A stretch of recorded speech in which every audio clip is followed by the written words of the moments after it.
Bonjour Marc-André, je suis tellement contente d'être avec toi. Merci, Lucie. Ouais, je suis vraiment contente parce qu'on se connaît depuis pas mal de temps, nous deux, pas mal de temps, tout est relatif. Hein? On s'est connus au début de cette crise. Et puis, au fur et à mesure, je t'ai vu être actif, te donner corps et âme à une cause qui est celle des enfants. Et puis, là, tu as un message à passer qui me semble très, très important. On est à la rentrée scolaire. Et puis, je vais te laisser en parler. Je vais te laisser d'abord te présenter. Il y en a qui encore ne te connaissent pas, mais il y en a peu. Et puis, dire quel est le message principal qu'on veut livrer dans cette vidéo. Qui es-tu d'abord? Bien, merci d'abord, Lucie, pour permettre cette rencontre-là. J'espère que ça va aider à réfléchir sur ce qu'on a fait aux enfants, puis aussi aider à réfléchir sur ce qu'on veut pour les enfants. C'est surtout ça pour la rencontre là, que je voulais. Moi, je suis Marc-André Paquette. Je suis un enseignant de maternelle, mais j'avais aussi étudié la médecine il y a une vingtaine d'années, pendant 5 ans. C'est avec ce bagage-là que j'ai entamé les 2 années et demie de crise. Là. Au début de la crise, j'ai été beaucoup interpellé parce que j'étais enseignant de la maternelle puis parce que j'avais un bagage au niveau médecine. Oui, c'est ça. Tu étais bien placé pour comprendre certains éléments qui nous échappent, nous, la population en général, en tant que étudiant en médecine. Puis après, quand le port du masque, entre autres, a été exigé pour les éducateurs et les enfants, c'est là que tu as réagi et l'acte que tu as fait, pour moi, il est très parlant. Il est de l'ordre de ceux qui réalisent le changement. Tu as décidé de quitter l'école, quitter ta fonction et tu as interpellé tous les parents de ta classe en leur expliquant pourquoi. Et pour moi, c'était un geste très courageux de ta part. Alors, tu as toute mon admiration, Marc-André. Puis maintenant, Merci. à partir de ce moment-là, tu t'es tellement engagé, tu as fait tellement de recherches. J'ai publié de temps à autre l'ensemble des recherches que tu avais faites pour parler de la situation. Puis là, on est à un point tournant parce que il s'agit de rester dans le bon sens pour moi, dans la situation qu'on vit et de faire en sorte que dans les écoles, ça se passe bien et qu'on laisse les enfants vivre leur enfance. Alors, tu vas nous en parler un peu? Oui. Vas-y. OK. Bien, il y a 3 éléments que je voudrais parler aujourd'hui. Là. Il y a l'avis de l'Association des pédiatres pour la rentrée scolaire 2021 qui a vraiment été ignorée puis discartée par la CAQ et la santé publique l'année dernière. Il y a une enquête d'une médecin conseil de la santé publique qui a montré les impacts dévastateurs des mesures, qui a aussi été ignorée par la CAQ et la santé publique. Puis je voudrais aussi parler à la fin là, de l'importance de faire une réflexion sociale urgente sur ce qu'on a fait subir aux enfants pour pas que ça se reproduise. Je C'est te bon? trouve très posé dans ce que tu présentes parce que tu ne vas pas sur un ton agressif en disant, mon Dieu, ils ont mal fait. Ce que tu proposes, c'est une réflexion, mais j'imagine aussi des décisions à prendre pour la rentrée. Alors, le message des pédiatres, c'était quoi? Le message qui a été adressé au gouvernement, qui n'a pas été publié, si je comprends bien, c'était quoi? Oui. L'avis des pédiatres, c'était le 9 août 2021 qui avait été envoyé à la santé publique et à la CAQ, au gouvernement. Il n'a pas été rendu public, il n'a pas été mis sur le site de l'APQ, l'Association des pédiatres du Québec. Moi, je l'ai reçu parce que j'avais fait une publication sur une plateforme là, des médias sociaux, nous citoyens, puis il y a un citoyen qui me l'a transmis. Il y avait des photos de la vie, puis il me l'a transmis. Fait que là, c'est ça, je l'ai rendu public, ça commence à circuler beaucoup, mais je veux en parler parce que c'est extrêmement important que tout le monde soit au courant. Est-ce Il y que avait tu peux 3... nous dire, avant d'aller plus loin, où est-ce que les gens Ouais. peuvent trouver cet avis-là? Tu dis-nous, c'est quoi l'adresse du site? Je ne l'ai pas devant moi, l'adresse du site Nos Citoyens. Il y a sur ma page Facebook, c'est l'élément principal en haut de la page. C'est facile, on clique dessus, puis il y a l'article qui sort avec l'avis qui est marqué, qui est dedans. Donc, les gens Il y a un peuvent lien te dedans. retrouver. Ils peuvent te retrouver en allant sur Facebook. Je vais marquer ton adresse dans le fond, puis peut-être qu'on pourra essayer de retrouver l'adresse de Nos Citoyens. Oui, c'est une plateforme qui permet vraiment une réflexion là, différente de ce qu'on entend dans les médias. Okay. Puis c'est grâce à eux que l'avis est sorti. Si je n'avais pas publié là, je n'aurais pas reçu l'avis, on n'en aurait pas parlé. Fait que c'est super important qu'il y ait des plateformes comme ça. Pour la vie, il y avait 3 éléments que les pédiatres disaient qui ont été discartés par la santé publique puis par la CAQ. C'est un, l'APQ réclamait un retour sans masque des élèves du primaire l'année passée. 2, l'APQ se disait inquiète pour la santé développementale, psychologique puis académique des enfants.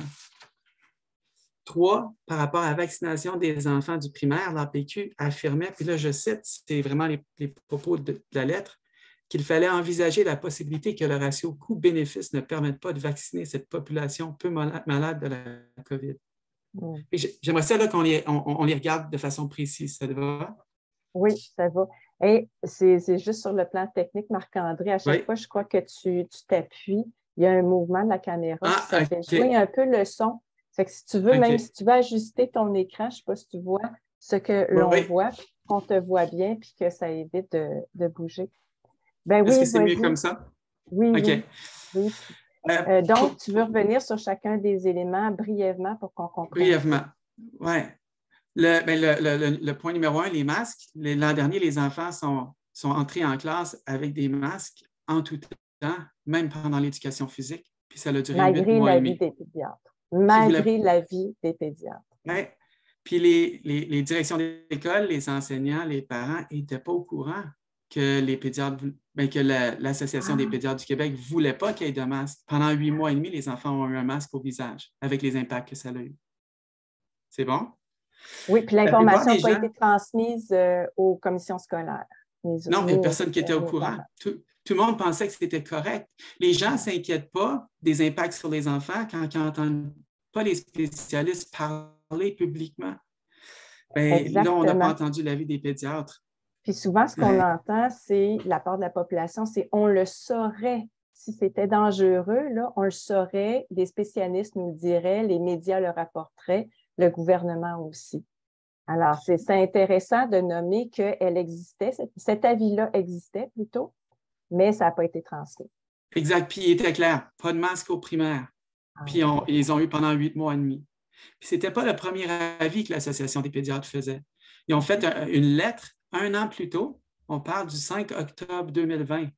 C'est là 2 ans. C'est au début de la crise, on était à 7 mois de crise. Puis la lettre de l'APQ était tellement claire. On parlait de sacrifice générationnel. La lettre disait, puis là, je vais citer, ça c'est 1 an avant, donc là 2 ans. Ça citait, je cite, « En resserrant les mesures sans tenir compte de la nature profonde de l'adolescence, nous contribuerons assurément à une 4e vague bien plus dévastatrice déjà amorcée. Décrochage, dépression, toxicomanie, cyberdépendance, troubles alimentaires, peur incontrôlable, distorsion de la pensée. On pourra alors parler de sacrifice générationnel. Nous nous projetons déjà de l'enseigner et nous regretterons pour les décennies à venir d'avoir fait obstacle à des destinées. » C'est là 2 ans. C'est fort, sacrifice générationnel. Puis quand ils disent, on se prépare à l'enseigner plus tard, à dire que quand on regarde en arrière, on voit bien que les décisions qui ont été prises, les mesures qui ont été imposées dans les écoles aux enfants ont créé tous ces déficits-là. Oui. C'est fort comme message. Oui. Fait que malgré la lettre de l'avis de l'APQ l'année passée, malgré la lettre il y a 2 ans, non seulement les masques ont été instaurés là, en tout temps à la rentrée en 2021, l'année passée, mais en plus, la CAQ et la santé publique ont instauré une mesure encore plus oppressante, c'est le passeport vaccinal. Ah, ouais.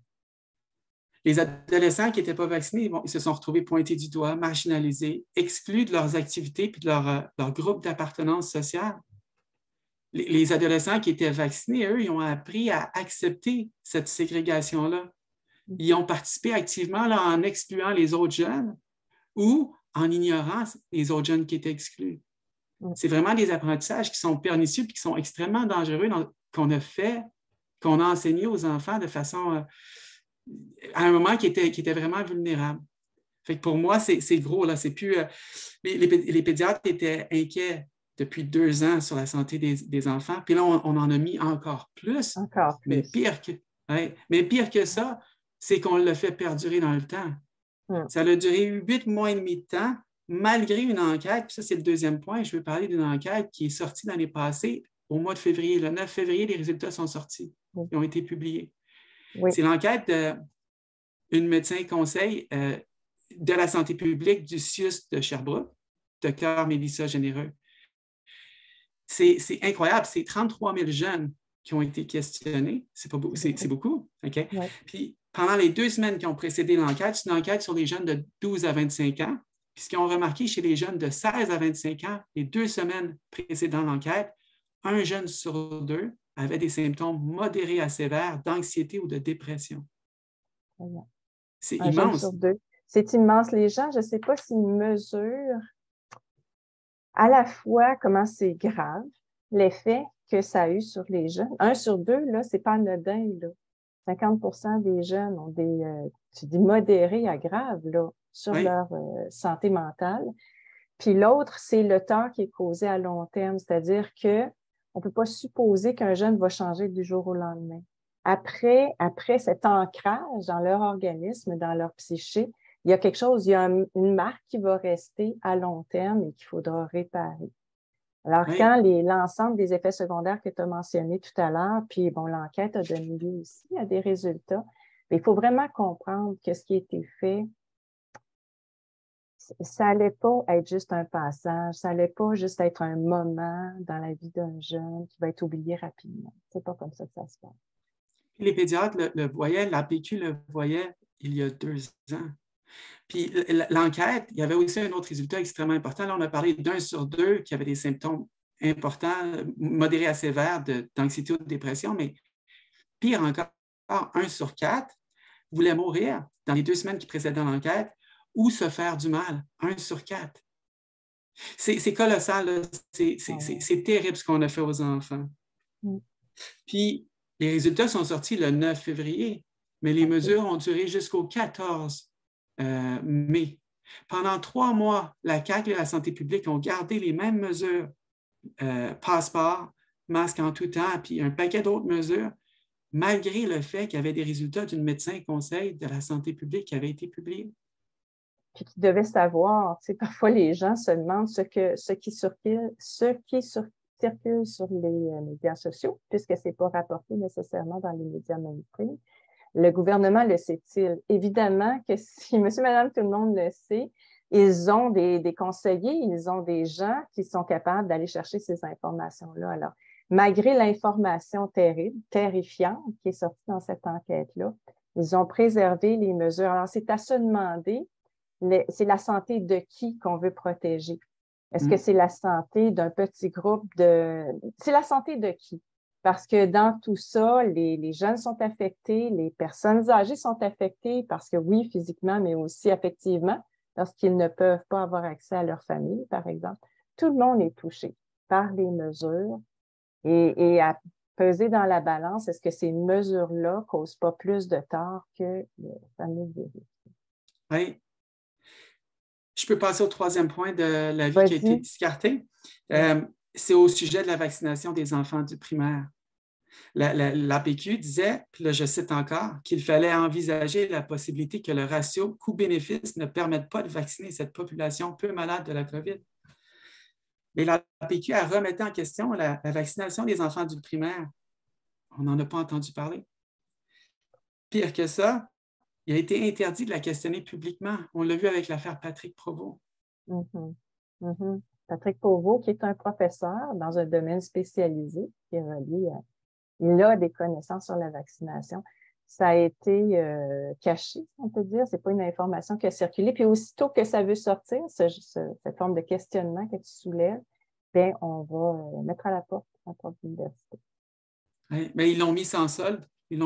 C'était pas juste un prof d'université, c'était un prof d'université, mais c'était un microbiologiste, chercheur, spécialiste dans l'ARN. Il est reconnu pour des découvertes qu'il a fait en ARN. C'est pas un 2 de pique. Là. Quand il parle d'ARN, il sait de quoi il parle. Fait que c'est ça. Donc, la vaccination, c'est tellement important parce qu'on est rendu à la vaccination des tout-petits. Le message que je comprends, c'est mesurer le coût de cette vaccination par rapport aux bénéfices. Puis vous allez conclure que le coût est beaucoup trop important par rapport à ce que ça peut rapporter aux jeunes qui sont de toute façon pas malades, qui ne sont pas transmetteurs, on le dit souvent aussi, du virus. Et l'APQ questionnait, mais ne l'a pas fait publiquement, mais questionnait cette vaccination-là. Fait que c'est pas vrai qu'il y a un consensus scientifique. Puis il y a surtout un principe de précaution en médecine, un principe de précaution qu'on ne doit jamais nuire. Puis je sais que les médecins ont voulu faire du bien, mais ils ne se sont peut-être pas assez questionnés parce que le principe de précaution doit encore plus s'appliquer avec des femmes enceintes puis des jeunes enfants. Puis là, on est rendu avec des tout petits. Puis le questionnement n'est pas permis. Non. C'est bon? Principe de précaution, oui, vas-y, continue. Principe de précaution dont on a beaucoup entendu parler, qui a été appliqué seulement dans le risque de contracter le virus. Mais on oublie que le principe de précaution, ça vaut pour tout, mais aussi de ce que peut faire une thérapie expérimentale sur un jeune ou sur une femme enceinte à long terme, danger qu'on ne connaît pas, effet qu'on ne connaît pas. Oui. J'arrive vers le troisième point de la réflexion sociale, mais avant, ce qu'il faut qu'on retienne, c'est que la CAQ, la santé publique, qui ont instauré des mesures qui allaient à l'encontre des inquiétudes et des recommandations de la santé publique, de l'Association des pédiatres du Québec. Puis, en plus, ils n'ont pas été attentifs aux résultats d'une enquête d'un médecin conseil de la santé publique qui démontrait clairement que les mesures avaient eu des impacts dévastateurs sur la santé psychologique des jeunes. Ouais. Mon troisième point, c'est maintenant, il faut vraiment avoir une réflexion sociale urgente sur ce qu'on a fait subir aux enfants pour pas que ça se reproduise. Parce qu'en ce moment, il n'y a plus de mesures, mais il ne faut pas se leurrer, on est en période électorale. Tant qu'il n'y aura pas eu une vraie réflexion, il y a un danger que les mesures vont pouvoir revenir au prochain épisode viral, puis il va toujours avoir des virus. Fait que ça prend un questionnement, puis de voir qu'est-ce qu'on fait avec ça, puis qu'est-ce qu'on ne permettra plus qu'il soit fait. Est-ce que ça se peut qu'on peut imaginer qu'après les élections, ce qui revienne, c'est la propagande de peur liée au virus et qu'on insiste, on revienne avec des mesures dans les écoles sans jamais mentionner les éléments que tu soulèves, c'est-à-dire les effets sur la santé psychologique et peut-être même physique des enfants, des jeunes. Moi, c'est ma crainte. C'est ma crainte. Quand il y a la peur, il y a eu un discours de véhiculé depuis le début, par les médias, par la santé publique puis par le gouvernement. On n'avait pas le droit de sortir de la trame du discours. Si on sortait de la trame du discours unique, on était pointé du doigt, on était discarté, on était traité de complotistes puis de covidios. Mais ce discours-là, il a fait tellement peur aux gens, parce qu'il y avait vraiment une peur de véhiculer depuis le début, que ça a comme rendu acceptable des mesures qui n'auraient jamais dû être considérées acceptables.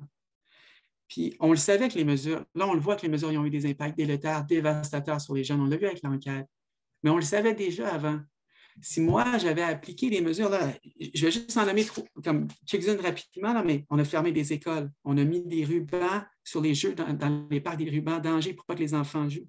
On a distancié les enfants, on leur a interdit de toucher des amis, on a interdit qu'ils partagent du matériel, ils n'avaient pas le droit de boire des abreuvoirs.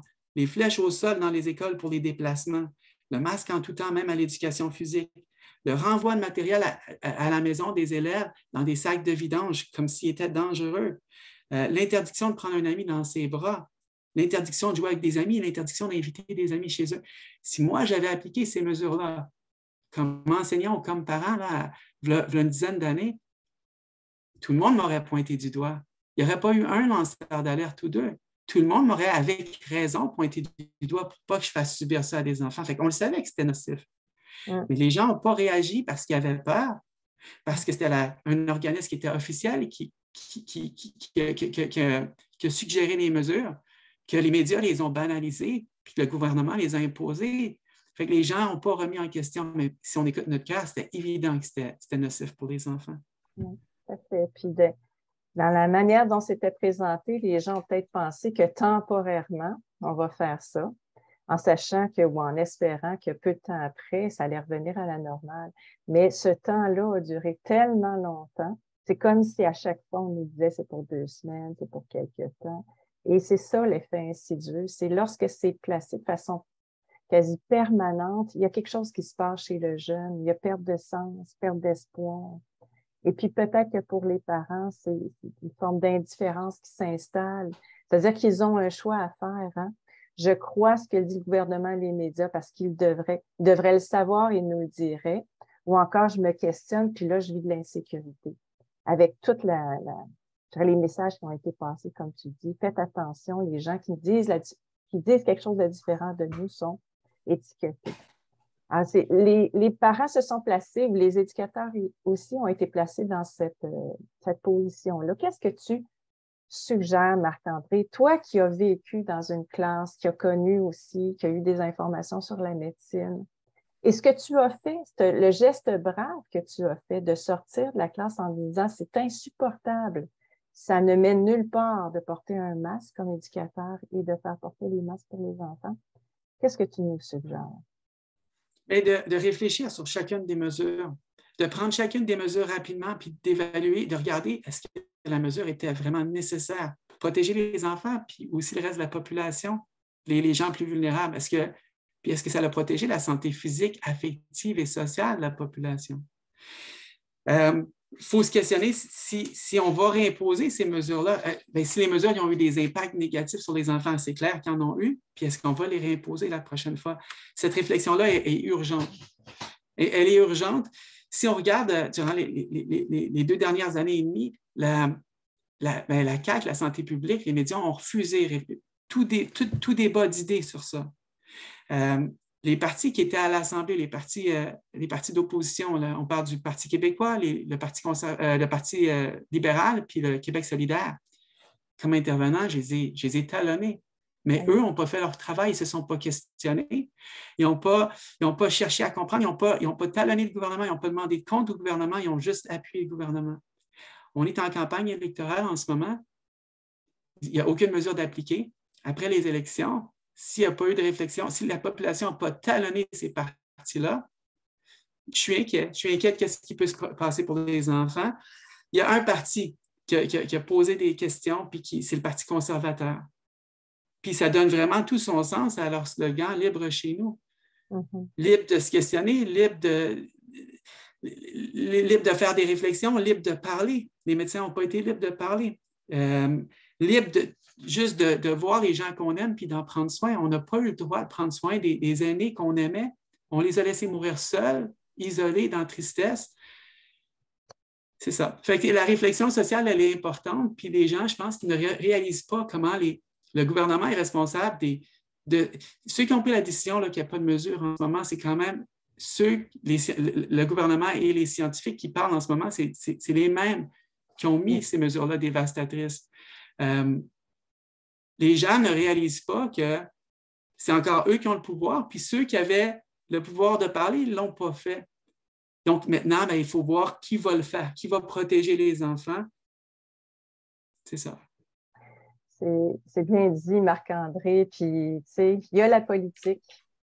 Il y a ce qui se passe dans la politique qui nous apparaît maintenant assez étrange, cette absence de consensus, ces censures. J'ai discuté avec une députée, c'est tout. Elle me disait que sur le fond, il n'y avait pas de discussion, mais sur la forme, sur les mesures, il y en avait. Mais ça n'a pas changé les décisions qui ont été prises. Alors, mettons qu'on met la politique de côté. J'imagine, j'espère, je rêve qu'un jour, des petites communautés, des écoles, par exemple, prennent une décision de mettre l'emphase sur on ne nuit pas aux enfants, on considère toutes les connaissances qu'on a depuis 2 ans, et puis on prend la décision de favoriser la santé mentale et physique de l'enfant en refusant ces mesures de port de masque. Alors, j'espère que des parents, par exemple, des comités de parents se rassembleront et considéreront les recherches qui ont été faites, les enquêtes qui ont été que tu proposes, que tu mets à jour pour reconsidérer les décisions politiques puis faire en sorte que la population décide de cesser de faire du tort aux enfants et aux grands-parents, évidemment, aux personnes âgées, et refuse ces mesures. J'espère que les gens vont reprendre le pouvoir de réfléchir par eux-mêmes puis de suivre leur cœur et leur intuition. Parce que ce n'est pas parce que des organismes officiels vont suggérer des mesures que le gouvernement va les imposer puis que les médias les banalisent que ça devient non délétère pour la population. Une fois qu'on a compris ça puis qu'on commence à se donner le droit de réfléchir à ce qui nous ont empêchés, ou en tout cas qui ont tenté d'empêcher à l'ensemble de la population, ils disaient si les gens se questionnent autour de vous, c'est pas correct. C'est des complotistes, c'est des covidiens. Mais si les gens reprennent ce droit-là de réfléchir à ça, dans leur quotidien, ils vont faire plus attention aux enfants, aux aînés, ils vont prendre des décisions personnelles différentes, peu importe ce que les gouvernements peuvent décider. Exactement. Il faut réaliser que ce ne sont pas des politiciens et des journalistes qui doivent gouverner la vie privée, la vie académique de nos jeunes. Je ne sais pas si je pense que les gens réalisent ce n'est qu'un petit groupe de journalistes et de politiciens qui a orienté les décisions qui ont été prises dans les écoles, puis dans les CHSLD, par exemple.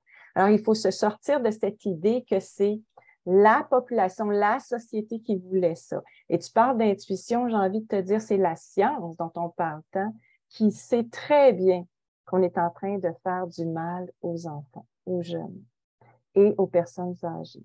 C'est faux de penser que les acteurs médiatiques qu'on voit, qui sont, oui, des médecins, certains d'entre eux, des pharmaciens, ce ne sont pas des représentants de l'ensemble des scientifiques qui n'ont pas le droit de parole en ce moment et qui vous disent ce qu'on a fait aux jeunes, aux enfants, c'est mal, c'est pas bon, ni sur le plan physique, ni sur le plan psychologique. Il faut se prendre en main puis prendre une décision qui est très difficile d'aller à l'encontre de certaines mesures lorsqu'elles n'ont pas de sens. Oui, tout à fait. Oui. Je ne sais pas si tu veux conclure, Marc-André. C'est tellement précieux d'avoir des personnes comme toi qui se donnent de la misère pour rassembler toute l'information scientifique qui existe et qui donne un sens à tout ça. Est-ce que tu veux nous dire un dernier mot? Je ne sais pas par quoi finir, mais peut-être la science, c'est de se questionner.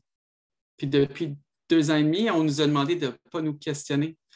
L'école, c'est d'amener les enfants à avoir un esprit critique et de se questionner. Puis on n'a pas vu ça dans les écoles, on n'avait pas le droit non plus de se questionner. J'espère que les gens vont commencer justement à avoir cet esprit scientifique de se questionner, de faire les propres recherches. On apprend aux enfants à faire leurs propres recherches dans la vie, à découvrir comme tout ce qui les entoure. J'espère que les gens vont commencer à se dire que c'est comme ça qu'on réussit après ça à avoir plein d'idées dans une société, à pouvoir voir, à pouvoir échanger, puis à pouvoir trouver qu'est-ce qui est peut-être le plus lucide, le mieux pour la société. Pas un discours unique, mais un discours qui a été partagé entre plusieurs personnes, qui a été confronté, qui a été discuté, qui a été... C'est ça que je souhaite. J'espère qu'il va y avoir un vrai débat social, une vraie réflexion sociale, des gens qui vont s'épanouir dans ça, puis qui vont comme aimer les humains, parce qu'on n'a pas aimé les humains dans les 2 dernières années et demie. Tellement bien dit, tellement bien dit. J'ai rencontré plein de gens qui ont pris la décision de garder les enfants à l'école dans ces conditions-là, d'être vaccinés, de vacciner leurs enfants, en me disant, c'est parce qu'on voulait continuer à vivre, c'est pas parce qu'on y croit à cette injection-là. C'est vraiment important quand tu parles de réflexion. C'est d'une part une réflexion. Il faut savoir que des scientifiques, on est 2 universitaires et on est entouré d'universitaires, de scientifiques, de professionnels qui ont un point de vue qui ressemble au nôtre, mais qui n'ont pas le droit de parole. Alors, sachez ça. Et ensuite, se prendre en main. Tu dis viser l'autonomie de chacun. Pas seulement l'intuition, mais la vraie connaissance, non biaisée, qui nous remet dans le doute, le questionnement, et puis après faire un choix qui est individuel, qui est social, qui va, pour moi, le point de départ, ça va être des petites collectivités, des petits groupes qui disent non, qui se font rentrer dedans peut-être au départ, mais qui vont rejoindre d'autres personnes, d'autres groupes qui se posent des questions. Oui. Merci Lucie. Merci infiniment, Marc-André, puis bonne suite, bonne continuation parce que, comme tu dis, les élections ne sont pas passées, la rentrée, on est en plein dedans, puis sûrement on aura l'occasion de t'entendre encore. À bientôt. Bye.